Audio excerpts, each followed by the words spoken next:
Kinemaster open ചെയ്യുക. Kinemaster open ചെയ്തിട്ട് plus icon click ചെയ്ത് ഫസ്റ്റത്തെ ഓപ്ഷൻ സെലക്ട് ചെയ്യുക. സെലക്ട് ചെയ്തതിനു ശേഷം സൈഡിൽ കാണുന്ന സെറ്റിങ്സിൻ്റെ ഒരു ഓപ്ഷൻ ഉണ്ട്, അത് ക്ലിക്ക് ചെയ്യുക. അതിൽ എഡിറ്റിങ്ങിൽ പോവുക. ഡിഫാൾട്ട് ഡ്യൂറേഷൻ ഓഫ് ഫോട്ടോ ക്ലിപ്പും ലെയർ ക്ലിപ്പും 15 സെക്കൻഡിലേക്ക് മാറ്റുക. അതിനുശേഷം നിങ്ങൾ മുകളിൽ കിടന്ന ടിക്ക് ബട്ടൺ ക്ലിക്ക് ചെയ്യുക. ഇതിലേക്ക് നമുക്കൊരു ബാക്ക്ഗ്രൗണ്ട് ആഡ് ചെയ്യണം. അതിനായിട്ട് BDയിൽ പോയിട്ട് ബാക്ക്ഗ്രൗണ്ട് ചൂസ് ചെയ്യുക. ഒരു ബ്ലാക്ക് കളറുള്ള ബാക്ക്ഗ്രൗണ്ടാണ് ഞാനിപ്പോൾ എടുക്കുന്നത്.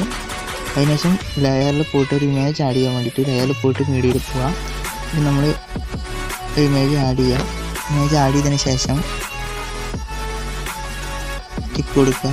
വീണ്ടും ലെയറിൽ പോയിട്ട് നമുക്കൊരു ഇമേജ് കൂടി ആഡ് ചെയ്യാറുണ്ട്.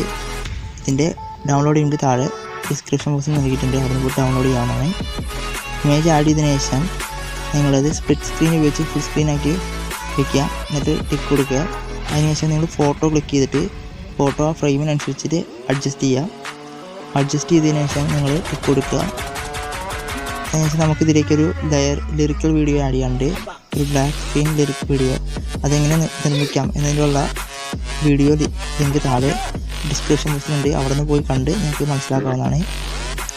അതിനുശേഷം നമ്മൾ ആ ലിറിക്കൽ വീഡിയോ ആഡ് ചെയ്തതിന് ശേഷം നമ്മൾ ക്രോപ്പ് ടൂൾ ഉപയോഗിച്ച് ക്രോപ്പ് ചെയ്ത് ഇതുപോലെ അഡ്ജസ്റ്റ് ചെയ്യാണ്. ഇനി ഇതിൽ ചെയ്യുന്നത് പോലെ തന്നെ ബാക്കിയുള്ള സ്റ്റെപ്പ് അതേപോലെ തന്നെ നിങ്ങൾ ഫോളോ ചെയ്യുക.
നമ്മുടെ വാട്സപ്പ് സ്റ്റാറ്റസ് റെഡി ആയിട്ടുണ്ട്.